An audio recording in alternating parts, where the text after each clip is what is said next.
Aujourd'hui, on vous parle lavage de vaisselle à l'ancienne et comment l'utiliser en reconstitution historique.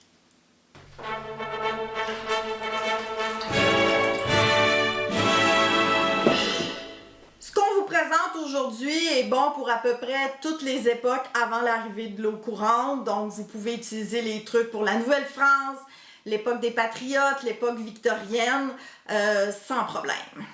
Aujourd'hui, à part le lave-vaisselle, on a le réflexe de tout passer dans une bassine d'eau savonneuse. Mais quand on n'a pas l'eau courante, chaude en plus, il faut penser autrement. Autrefois, on n'utilisait pas seulement de l'eau pour nettoyer ou laver la vaisselle. Le produit utilisé variait en fonction du matériau. Par exemple, le bois avec du savon, l'étain avec du sable, la faïence à l'eau de son, l'argenterie frottée avec de la craie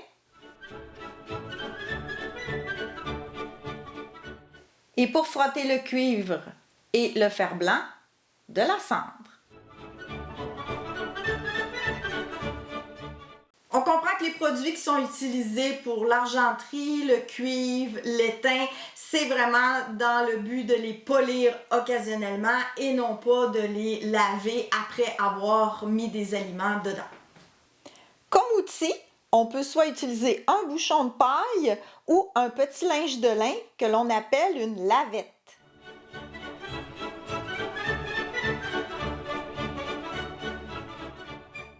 Quant à la lavette de corde munie d'un bâton, elle va arriver à la fin du 19e siècle.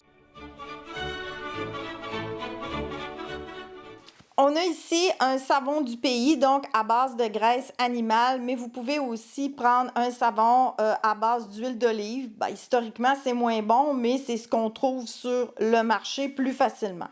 Comme contenant, on peut utiliser le cuvier de bois, le cuvier de cuivre, un simple seau, une terrine en terre cuite ou même un grand bol.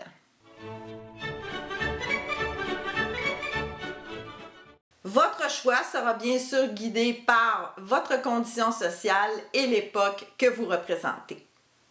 Par exemple, un cuvier de bois était moins dispendieux qu'un en cuivre.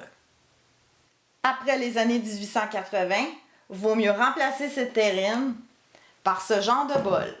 Ou encore mieux, par une bassine en acier galvanisé. Étant donné qu'avoir de l'eau, c'est tout un ouvrage, il faut aller chercher au puits, chercher à la fontaine. On va vraiment minimiser son utilisation et c'est ce que je vais vous montrer dans cette vidéo et c'est des trucs tout à fait utiles et pertinents aussi pour la reconstitution historique.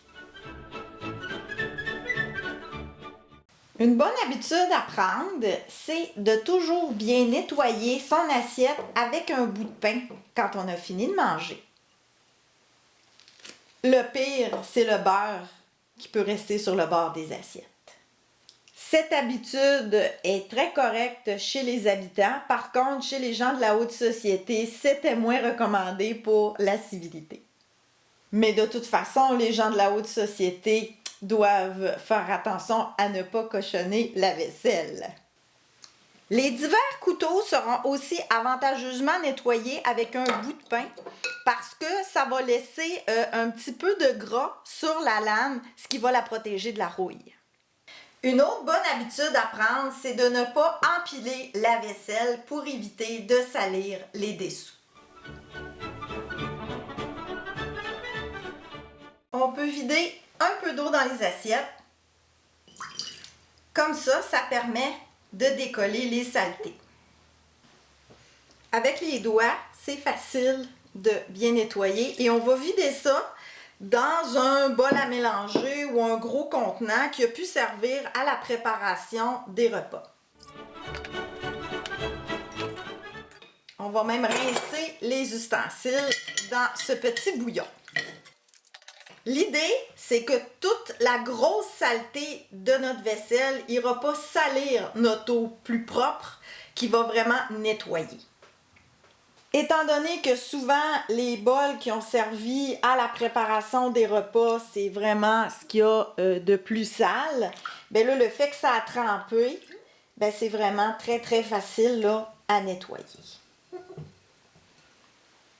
Planifier l'ordre dans lequel on va laver la vaisselle est toujours une bonne chose. Ça permet d'éviter de changer notre eau trop souvent.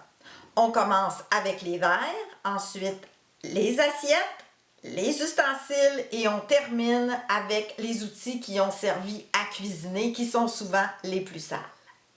Laver la vaisselle avec de l'eau chaude, c'est sûr que ça va mieux et c'est la logique, mais en activité de reconstitution historique, on n'a pas toujours accès.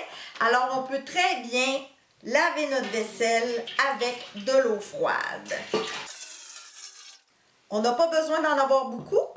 Alors voyez-vous ici, là, j'en ai environ là, 3 doigts de profond. Bien évidemment que si en cours de route, votre petit fond d'eau devient trop sale, on peut toujours le changer. Pour les verres, donc on peut y aller tout simplement comme ça, en le tournant. On peut mettre un peu de savon, on fait simplement passer nos doigts comme ça sur la brique et on va venir essuyer le pourtour du verre et l'intérieur, là où c'est nécessaire. Et on vient le rincer à nouveau en le tournant dans la cuvette.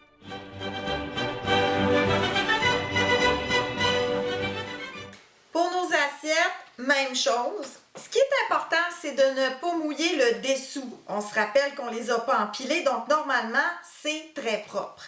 Alors, on peut prendre notre petite lavette qu'on va imbiber et on va essuyer l'intérieur comme ça.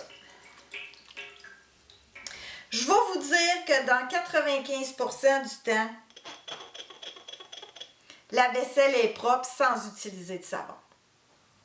L'autre avantage de seulement mouiller l'intérieur des assiettes et non pas l'extérieur, c'est qu'on économise aussi les linges à vaisselle. Parce que les linges à vaisselle, veut pas, il faut aussi les faire sécher. Ça prend des cordes à linge, il faut les laver.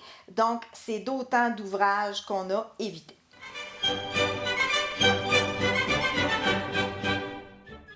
Pour ce qui est des ustensiles, on évite de les plonger aussi dans l'eau pour plusieurs raisons. Premièrement, on a des manches en bois ou ici on a des manches en corne. Donc on évite que l'eau s'infiltre dans ces manches-là qui sont quand même délicats. Si le fait d'essuyer au pain n'a pas été suffisant, eh bien on peut simplement venir l'essuyer avec notre lavette. Faire attention aussi lorsque vous lavez les couteaux pour ne pas couper votre lavette, même chose lorsque vous l'essuyez. Au besoin, le bois, on peut le tremper un peu, on frotte, mais ça aussi, on ne voudrait pas qu'il imbibe trop d'eau, il pourrait se mettre à fendre éventuellement. Et puis, même chose pour les cuillères, on vient frotter doucement avec la lavette. Si vraiment il y a des ustensiles qui sont très gras, on peut toujours mettre un peu de savon. Alors encore même chose, on prend nos doigts, on les humecte légèrement sur le savon et on va simplement aller nettoyer ce qui est requis. L'intérêt de ne jamais le plonger dans l'eau de vaisselle, c'est 2 choses. Donc on use moins le savon, il reste sec dans son contenant et ça évite aussi de graisser la vaisselle parce que si vous mettez trop de savon, contrairement au savon à vaisselle moderne, ça va faire des dépôts sur vos assiettes et vos verres. Et là, on tombe dans un cercle vicieux, on se dit, ben coudonc, c'est gras, je vais rajouter du savon et là, ça revient de plus en plus gras et puis là, ben ça nous aide pas du tout. On va rincer, essuyer. Ça aussi, c'est une autre chose, hein? On rince. Mais ensuite, le fait d'essuyer avec la lavette, là, ça fait qu'on va moins mouiller de linge pour essuyer la vaisselle. On peut au besoin essuyer les manches pour s'assurer de la propreté et c'est tout.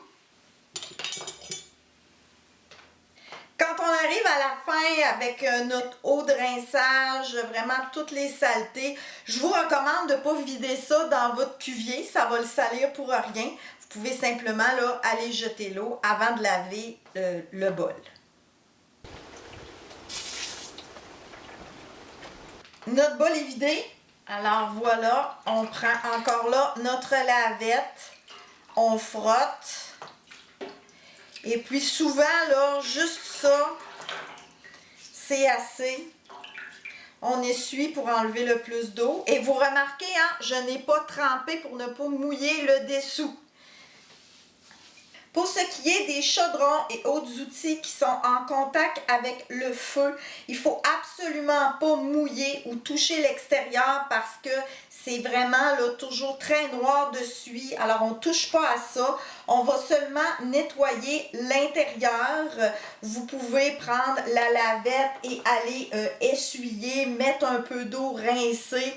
Vous pourriez à la limite mettre un peu de savon, mais en même temps laisser un petit film huileux à l'intérieur. C'est vraiment une bonne idée parce que ça protège de la rouille. D'ailleurs, on vous recommande de ne pas essayer de l'essuyer avec le linge à vaisselle parce que vous allez le tacher étant donné l'huile qui reste à l'intérieur. Donc, on laisse sécher à l'air libre, on peut le mettre près du feu et ensuite aller l'enduire soit d'un peu de sein doux, de petite graisse quelconque pour éviter qu'il rouille. Si jamais la nourriture a vraiment collé au fond, c'est là que le bouchon de paille peut vraiment devenir intéressant parce que ça va éviter d'abîmer ou de tacher notre lavette. Ou sinon, carrément du sable. On met un peu de sable dans le fond, on frictionne, on frotte, ça va vraiment bien. Suffit de rincer par la suite et puis de huiler.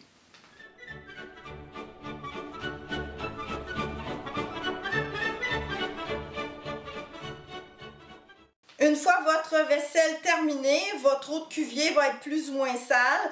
Donc, vous allez la jeter. Vous pouvez en rajouter un peu pour nettoyer votre cuvier. Ce que vous pouvez faire qui est intéressant, c'est de prendre un peu de savon comme ça et de venir frotter le pourtour pour éviter qu'il y ait une espèce de cerne.